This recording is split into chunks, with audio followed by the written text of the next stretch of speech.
और मैं स्वयं कुलदीप बिश्नोई से इस बारे में बात करूंगा कि चुनाव लड़ना है या लड़ाई लड़नी है। अगर इतना घमंड है कि वो कहीं बदमाशी के बलबूते पे हमारी पार्टी के साथियों को या हमारे समर्थकों को रोकने की कोशिश करता है, तो मैं उससे पूछ भी लूँगा आज कि क्या चाहते हो तुम।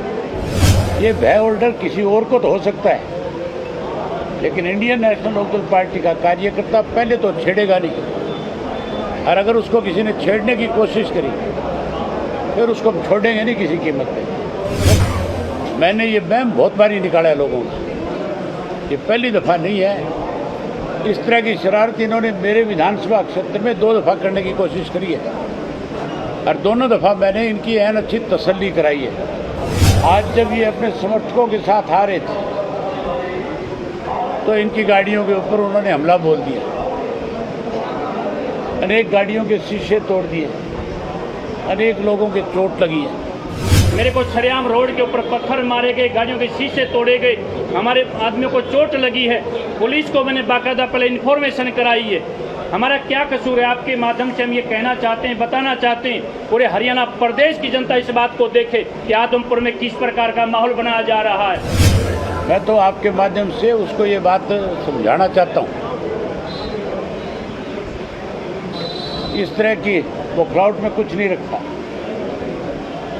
लोगों के बीच में अगर कोई अच्छे काम किए होते तो आज फिर इस तरह की अच्छी हरकत करने की जरूरत नहीं पड़ती उसको। हाँ, सीसवाड़, मैं सीसवाड़ गांव में लेके जाऊंगा और वहाँ देखूंगा कौन इस तरह की हरकत दोबारा करता है। हाँ, मैंने पहले इन्फॉर्मेशन दे दी, SHO को टेलीफोन कर दिया, और शुरू में तो उनका बयान आया था कि आप क्यों आते हैं फिर इनको समर्थन देने। ये SHO की बता रहा हूँ, वो भी रिकॉर्डिंग है।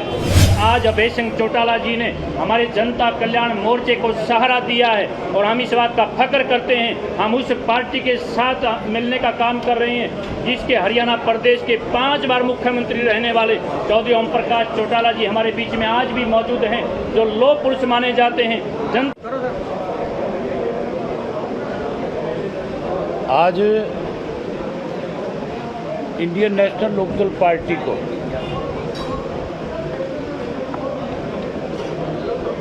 स्वामी जी ने अपना एक कैंडिडेट खड़ा किया था,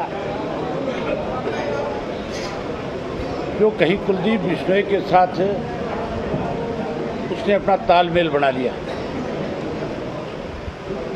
अब क्या सोच के उसने ये फैसला लिया वो अलग बात है, लेकिन जैसे इनको पता लगा, स्वामी जी ने तुरंत जो है अपनी पार्टी के साथियों की बैठक बुलाई, और बैठक बुला करके ये फैसला लिया कि हम इंडियन नेशनल लोकदल पार्टी को सपोर्ट करेंगे। और मेरा और स्वामी जी का आपस में संपर्क हुआ, और स्वामी जी ने आज की तारीख तय कर ली। आज जब स्वामी जी अपने समर्थकों के साथ यहाँ ऑफिस आ रहे थे, तो कल ही इनको कुलदीप बिश्नोई के एक समर्थक ने इनको टेलीफोन करके धमकी दी थी इस बात की कि अगर आप आदमपुर में आओगे, आदमपुर में आकर के कोई ऐसा समर्थन या उनको सहयोग करोगे तो फिर आपके साथ बुरा सलूक किया जाएगा। हालांकि मैं जब ये रुके हुए थे, रास्ते में रोकी थी गाड़ी मैंने, मुझे भी इस बात की जानकारी मिली थी। मैं तो चाहता था कि मेरे साथ बैठ कर के आए, लेकिन ये अपने समर्थकों के साथ आना चाहते थे। कुछ समर्थक इनके पीछे रह गए थे। हैरानी की बात है कि कितने बौखलाए हुए हैं बीजेपी के लोग जो हैं।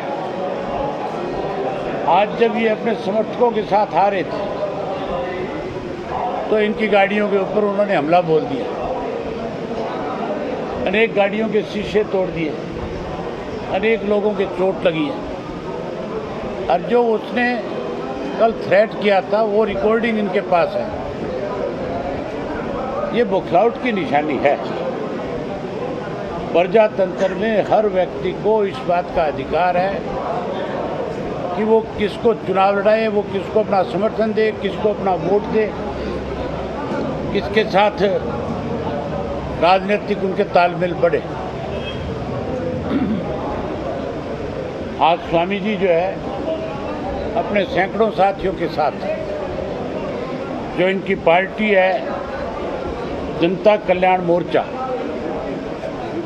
उस जनता कल्याण मोर्चा के जितने भी पार्टी के पदाधिकारी हैं उन सबको साथ लेकर के आए हैं और इन्होंने इंडियन नेशनल लोकदल पार्टी के प्रत्याशी को अपना आशीर्वाद दिया है। अब हम इस चुनाव को अगले जो 10 दिन बचे हैं उन 10-11 दिन के अंदर संयुक्त रूप से हम इकट्ठे होकर के उस चुनाव को लड़ेंगे और जो कुलदीप बिश्नोई के समर्थकों ने कुलदीप के इशारे पे किया, हम उसके बारे में भी लोगों को जानकारी देंगे, बताएंगे। और मैं स्वयं कुलदीप बिश्नोई से इस बारे में बात करूंगा कि चुनाव लड़ना है या लड़ाई लड़नी है। अगर इतना घमंड है कि वो कहीं बदमाशी के बलबूते पे हमारी पार्टी के साथियों को या हमारे समर्थकों को रोकने की कोशिश करता है, तो मैं उससे पूछ भी लूँगा आज कि क्या चाहते हो तुम। ये भय और डर किसी और को तो हो सकता है, लेकिन इंडियन नेशनल लोकदल पार्टी का कार्यकर्ता पहले तो छेड़ेगा नहीं, और अगर उसको किसी ने छेड़ने की कोशिश करी फिर उसको हम छोड़ेंगे नहीं किसी कीमत पे, फिर सबक सिखाएंगे अच्छी तरह, फिर तो एन बैम निकाल देंगे। मैंने ये बैम बहुत बारी निकाला है लोगों का, ये पहली दफ़ा नहीं है। इस तरह की शरारत इन्होंने मेरे विधानसभा क्षेत्र में 2 दफ़ा करने की कोशिश करी है और दोनों दफ़ा मैंने इनकी एन अच्छी तसल्ली कराई है। अब भी मैं खुले तौर पे ये बात कह रहा हूँ कि प्रजातंत्र है, हर व्यक्ति को वोट मांगने का अधिकार है और हर व्यक्ति जो है किसको वोट दे ये उसने देखना है, लेकिन वोट मांगना सबका अधिकार है। हर कोई व्यक्ति जो समय निश्चित है सुबह से शाम तक वो कहीं भी लाउड स्पीकर पे खड़ा होकर के वोट मांग सकता है, किसी के घर जा कर के मांग सकता है, और इस तरह की गुंडागर्दी सहन नहीं करेंगे। मैं तो आपके माध्यम से उसको ये बात समझाना चाहता हूँ, इस तरह की वो क्राउड में कुछ नहीं रखता। लोगों के बीच में अगर कोई अच्छे काम किए होते तो आज फिर इस तरह की अच्छी हरकत करने की जरूरत नहीं पड़ती उसको। जिस गांव में ये किया है, मैं स्वामी जी को लेके उस गांव में भी जाऊंगा। जिस गांव के लोगों ने, न्योड़ी गांव वालों ने करी चार के शीशवाड़, मैं शीशवाड़ गांव में लेके जाऊंगा और वहाँ देखूंगा कौन इस तरह की हरकत दोबारा करता है।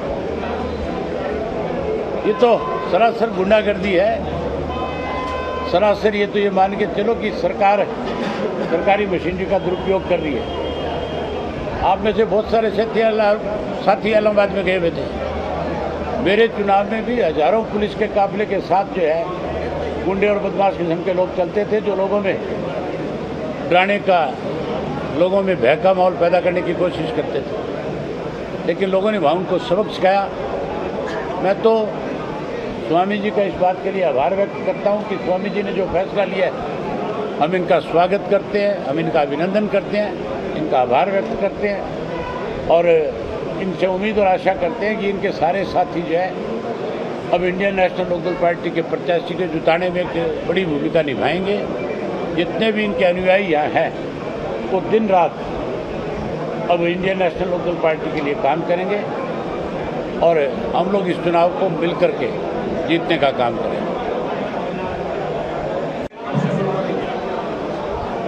स्वामी जी, आपने तो पुलिस कंप्लेंट कराई है? हाँ, मैंने पहले इन्फॉर्मेशन दे दी, एसएचओ को टेलीफोन कर दिया और शुरू में तो उनका बयान आया था कि आप क्यों आते हैं फिर इनको समर्थन देने। ये एसएचओ की बता रहा हूँ, वो भी रिकॉर्डिंग है। और उसके बाद जिसकी ड्यूटी लगाई उसने बताया महाराज जी मैंने रिकॉर्डिंग कर ली, ये सूचना दी है कि तुरंत बाद टेलीफोन आया कि भाई कहाँ है, आप किधर से आ रहे हो, कौन सा रास्ता है, हम पुलिस भेजेंगे। तो इस प्रकार का वाक़या हुआ है। हमने चुनाव इस्तीफा देते माहौल हमने बनाया था कि आदमपुर को इस बार परिवारवाद से मुक्त कराएंगे और एक यहाँ का स्थानीय सामाजिक व्यक्ति जिताकर इस जनता को इससे निजात दिलाएंगे। वो पूरा माहौल बनता चला गया। कुलदीप उससे घबरा गया, घबराते घबराते उसने कुछ लोगों को हमारे साथ लगा दिया। उन्होंने चुनाव हमने लड़ाने का उनको फैसला किया, बड़ी ताकत के साथ हम आगे बढ़े और रात को सेटिंग करके सवेरे मुझे रोक दिया गया कि महाराज जी हम चुनाव नहीं लड़ेंगे। ये भी मेरे पास रिकॉर्ड है। हमने कहा भाई चलो नहीं लड़ते तो अपना टाल कर दो। हमने शाम को फैसला किया। अब मेरे से मीडिया वाले ने पूछा था, एक पत्रकार रास्ते मिला था कि आपने इंडियन नेशनल लोकदल का ही फैसला क्यों किया। मैंने कहा मैंने इसलिए फैसला किया है कि आदमपुर के 52 गांव की पंचायत ने होकर एक ही मांग की थी कि कुलदीप बिश्नोई से इसको मुक्त कराने के लिए यहाँ का स्थानीय नेता होना चाहिए और कांग्रेस पार्टी से भी उम्मीद की थी कि यहाँ का स्थानीय नेता दे दो, लेकिन वो भी बाहर ही आ गया। अब बसता कौन है? चौधरी कुडाराम नंबरदार जी बसते हैं जो स्थानीय हैं, सामाजिक हैं।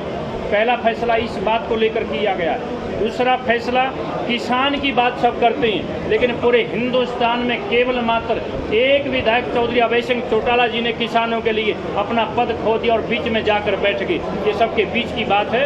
अगर कोई किसान और मजदूर की बात करता है, चौधरी ओम प्रकाश चौटाला जी के द्वारा सत्ता में रहते हुए समाज के द्वारा के लिए करवाए गए कार्यों का अगर मैं चर्चा करूं, ये सूरज को दिया दिखाने के समान होता है। गांव का, देहात का, जवान का, किसान का, महिलाओं का, खिलाड़ियों का, अधिकारियों का, कर्मचारियों का, मजदूरों का कार्य किया गया है। तीसरी बात, हमने इस चुनाव में कहा है कि अरविंद केजरीवाल हरियाणा प्रदेश का दुश्मन नंबर 1 है। पंजाब में सरकार बनाना चाहता है और हरियाणा के लिए कहता है कि मैं एक बूंद पानी नहीं दूंगा अगर मेरी सरकार बन जाए तो। उसने उसी बात को सार्थक किया। पहला प्रस्ताव पास किया कि हरियाणा को पानी नहीं दूंगा।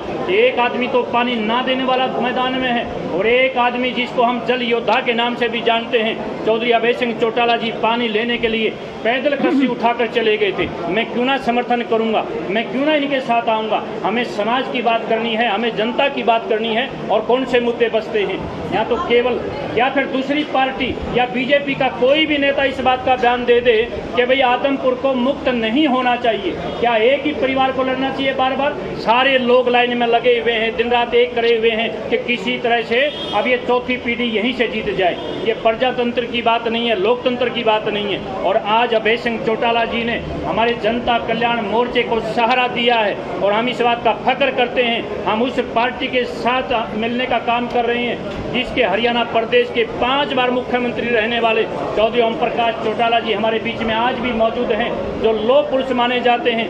जनता की सरकार तो केवल इन लोगों की सरकार होती थी जो गांव में जाकर पंचायत लगाकर पूछते थे और कहते थे आज के मुख्यमंत्री के निवास पर कोई जाकर दिखा दे, कोई गांव में बुलाकर दिखा दे, कोई साइन कराए तो कागज फेंकते हैं, कोई फोटो उतरवाए तो उसका मोबाइल तोड़ते हैं, अगर कोई और कुछ बात करे उसको धक्के मारे जाते हैं। मैं क्यों ना इन लोगों को समर्थन दूंगा। मैं जनता के लिए काम करता हूँ, महात्मा हूँ, मैं आत्मा पर चलता हूँ। आज मेरे ऊपर हमला किया गया है। कुलदीप बिश्नोई जी के समर्थक बार बार बाई नेम उस पर लिखते रहते हैं कि बाबा जी आपको वापस नहीं जाने दिया जाएगा।